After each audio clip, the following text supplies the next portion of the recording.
So it's been a year since The Acolyte. The visual guides dropped yesterday and I'm pretty surprised by it. There's so much information in here that you didn't get in the show. And once again, it's reminded me of the wasted opportunities. What could have been. I really wasn't a fan of the show, but some of the information in here is pretty neat, and I just wanted to share a couple of highlights. So as we know, the show recycled quite a few ideas from the expanded universe, called Tosis, Tynans, the appearance of Darth Plagueis, Selkaths, and now we have some others to add to the list. Do you remember this character? The Zygerian Jedi who barely had any screen time, called Tazi Loa. She was Yord Fandar's Padawan. Well, we now know where she's from. Surprisingly, she wasn't found on Zygeria. She's from Eliabath, a location first introduced in the Legacy of the Force books. But here's the difference. In the expanded universe, it was a planet. In canon, it's described as an astronomical object in the Outer Rim, so some slight differences there, but the location is the same. And on that world, there was a colony of exiled Zygerians, and that is where Tazi was found.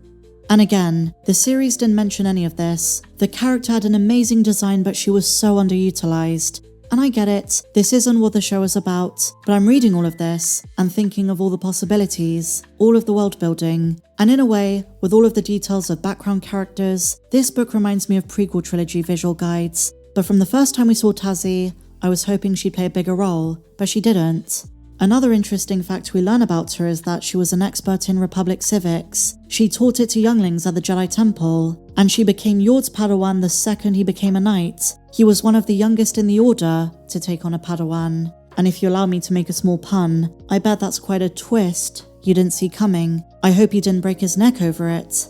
And Tazi's not the only one, by the way. Another character with a link to legends is Master Torbin. He's from the planet of Bonadon, which just like Tynans, which is the species of Basil, or as I like to call him, the Beaver Sniffer, came from Han Solo's Revenge, the second volume of the Han Solo trilogy. And we now know why he has such sympathy for the twins, why he lived in regret. It wasn't just because of what they did to their mothers, it's because of his own story. They say this: his impoverished parents gave him to the Jedi Order when he was just 3 years old. It sounds like it was pretty traumatic for him, but I would argue the biggest reveal from this book is the description of how the Sith fell and the Republic rose in its place. The canon version of events has always been a bit messy in this regard. George Lucas had a lot to say about potential Jedi versus Sith wars. There's a lot of lore established in the expanded universe, Knights of the Old Republic, but now we have a different, canon Disney explanation for this. Here's what they say. Introduction to the High Republic. After the defeat of Sith conquerors, the Republic emerges from the ashes of galactic conflict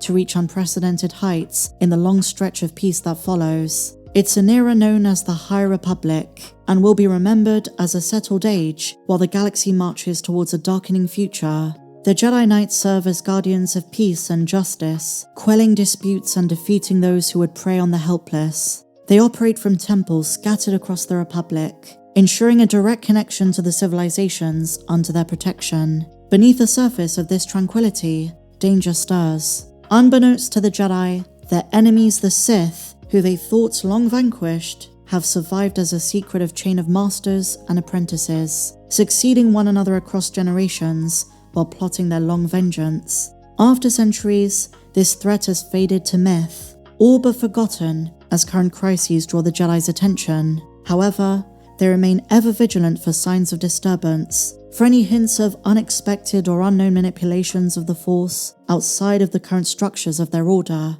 I mean, tell that to Ki-Adi Bloody Mundi. And I guess the big cop-out, the way the show works, is that the word Sith was never mentioned. The Jedi had no reason to suspect that Chimere was a Sith, because there were rogue Jedi. That's what Venestra thought her apprentice Chimere became, a rogue Jedi. It was also the term used to frame Sol. But setting that aside, this is the first time it's been explained that the Republic, the High Republic, emerged after galactic conflict with the Sith. I mean, I suppose it works. There's nothing in canon, the new canon, preventing them from making this explanation. But if you're talking about the expanded universe, there are some contradictions. It wasn't this simple, it wasn't this black and white. All the while between 5000 BBY and 1032 BBY, there was a series of conflicts between the Jedi and the Sith. But by the time you get to the High Republic, about 100 years before the Phantom Menace, it's been a good 900 years since the last one. So of course the Jedi of this era don't think the Sith still exist. In canon, the final war ended with Darth Bane being the last surviving Sith. and he's of course the one who reformulated the Sith Code. He's the one who created the Rule of Two. The public researched, there was the Galactic Accord signed in 972 BBY, and according to this, the Republic was stronger than ever after the Sith were defeated.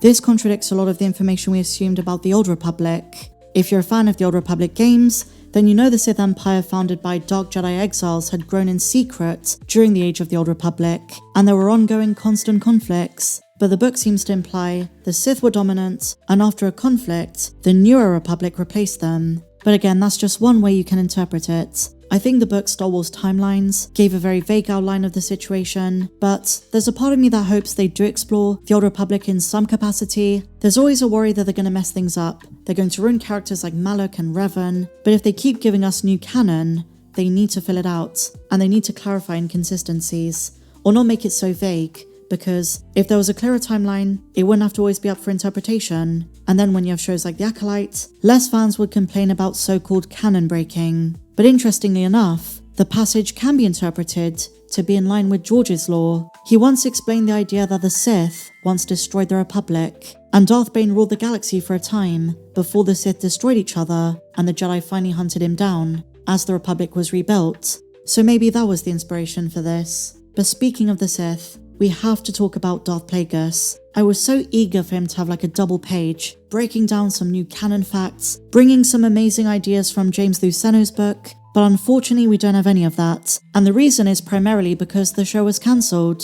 Darth Plagueis had a very brief cameo, but Leslie Headland had a plan for 2 or 3 seasons where he would have been explored in more depth. Because there is only the first season to go off of, we don't have anything new, but I love the way he's described, the way he was creeping around on the unknown planet. They list him as the Dweller in the Dark. Cue Palpatine's Machinations theme from Revenge of the Sith. It says, aside from Osha and the Stranger, a third figure lurks in the shadows on the unknown world. The Sith Lord, Darth Plagueis, watches the others with great interest. Do you see what they did there? Did you catch it? With great interest is what Palpatine says to Anakin in The Phantom Menace. We will watch your career with great interest. Well, Plagueis was doing the same, in a more creepy, Moonish fashion. You've heard me say this before. Give me a Plagueis show. The Brendok Witches have a few interesting pages. I wasn't a fan of them. I still think of The Power of Many every time I see them, so I found myself enjoying all of these tidbits from this book more than I enjoyed the show.